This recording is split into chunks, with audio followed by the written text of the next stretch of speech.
Jadi pengusaha-pengusaha muda, pengusaha-pengusaha sukses yang bisa eksis di kemudian hari, bisa berdakwah, mungkin nanti keluar fotonya terbatas. Nah nanti skill yang kita miliki, yang kita pelajari ini bisa dikembangkan nanti. Jadi menjadi bekal bagi adik sekalian menjadi pelaku bisnis. Nah di zaman sekarang ini kan banyak. Jadi pola pikir orang-orang sukses, pola pikir orang-orang yang jago dalam bidang teknologi. Nah di dalamnya biasanya ada ini proses video pembelajaran, ya video pembelajaran, kemudian berupa MP4 yang MP4 itu jadi dari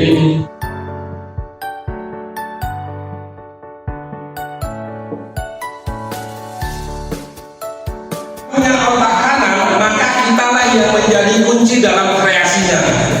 Oke, jadi dalam bentuk desainnya yang harus yang lakukan itu proses campur tangan kita, jangan menggunakan AI. Tapi ketika, nah terus bagaimana strukturnya?